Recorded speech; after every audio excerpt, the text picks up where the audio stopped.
Fire signs, tignan po natin kung ano ang mensahe for you ngayong araw. Keep in mind po na ito ay general reading lamang, so hindi po lahat ay makaka-relate, so be open-minded. Okay. Sa mga hindi pa po nakasubscribe dito sa ating channel, please subscribe na po kayo and palike na din po ng ating video. So we have unfinished business destiny. Ayan.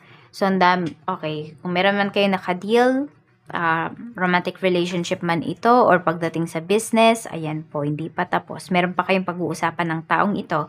Need lang niyang mangyari ngayon. Kung ano man yung sitwasyon ninyo, need niyang mangyari. Pero meron dito is, meron pa kayong pag-uusapan kasi may mga issues pa daw na hindi ninyo naayos. Or para dun sa tao na yun ay hindi pa kayo tapos. Tignan natin ano pa po yung mensahe spirit guide. Mayroon tayo ditong the thinking woman. Meron tayo ditong attachment. And we have happy family. Ayan. So, more on ito po. Ayan, nag-hold on pa rin kayo. Fire signs. Maaring iniisip ng iba. Ayan. Kasi ito yun, no? Parang pinapakita mo talaga na wais ka na, ganito, ganyan. Pero kasi, at the back of your mind and at the bottom of your heart, yung iba po sa inyo is umaasa pa kayo dito na mabubuo kayo. Ayan, na maayos kayo dito. Kasi gusto mong bigyan ng buong family yung mga anak mo. And yung iba naman po sa inyo, maaaring wala kayong ibang nakikita kung hindi yung taong ito na makakasama ninyo. Or kasama ninyong bubuo ng family. Kaya hindi nyo talaga binibitawan.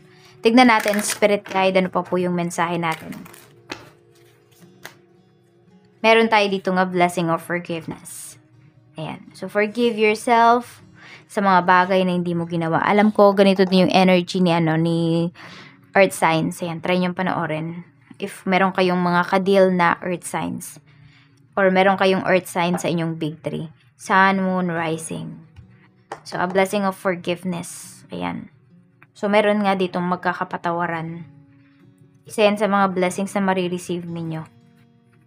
Meron tayo ditong a blessing to live sadness. So, kung ano man yung mga nangyari is magkakaroon nga ng solusyon at ito, makakaramdam kayo ng kapayapaan, makakaramdam kayo fire signs ng parang sulit naman pala yung lungkot na naramdaman ko.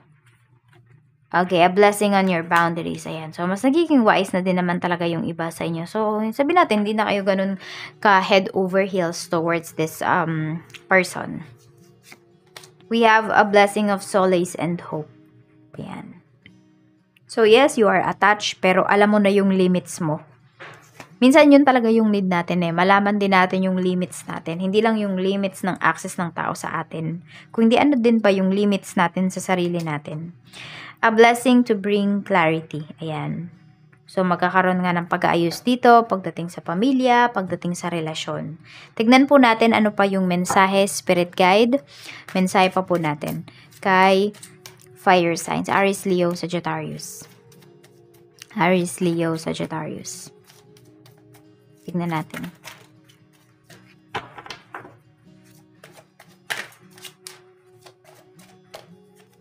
We have the Fool pagdating sa trabaho mo. Ayan. So, wag nyo masyadong dibdibin talaga. Paano yung trabaho ninyo? I mean, tapusin mo yung trabaho mo. Pero, kunwari nasa bahay ka na.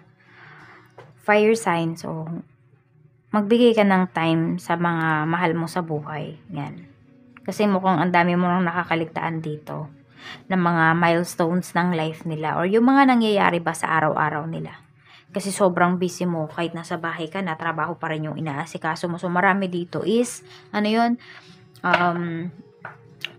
yun, hard working kayo, tapos, or yung iba naman, addicted na kayo sa pagtatrabaho, ganyan.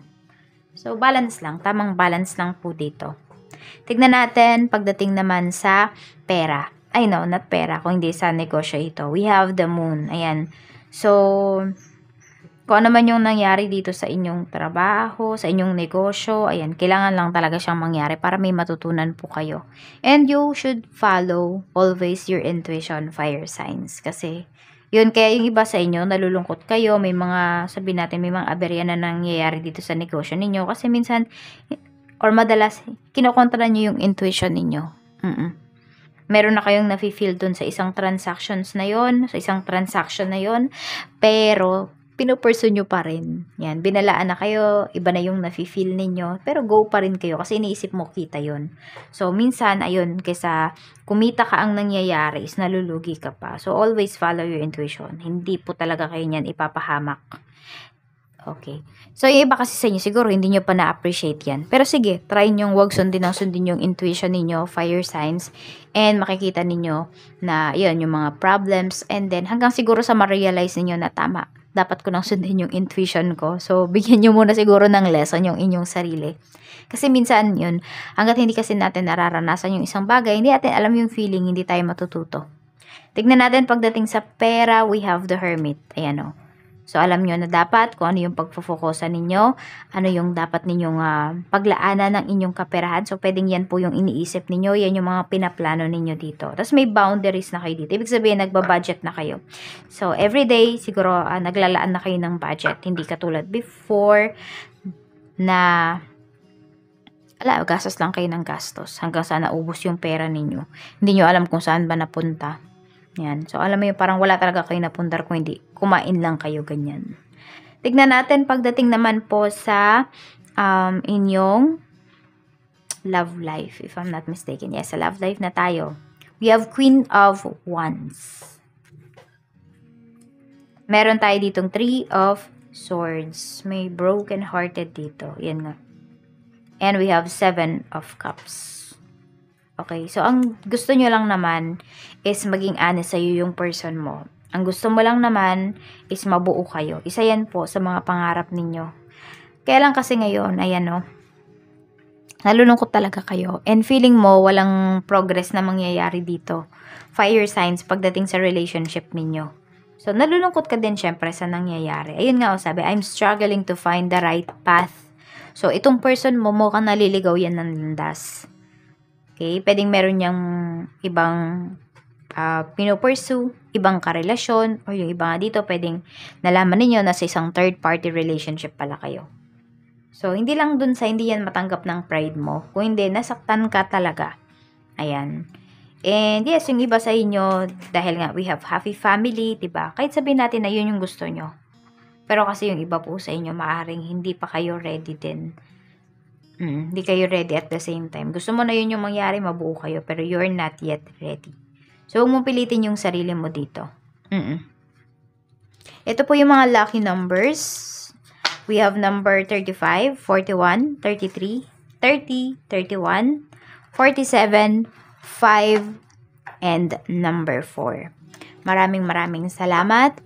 Fire signs, I hope na okay ka lang ngayong araw na ito. Hindi nga lang okay, kung hindi, I hope na masaya kayo at mayroon kayong peace of mind. Mag-iingat kayo always and more blessings to come. Bye-bye!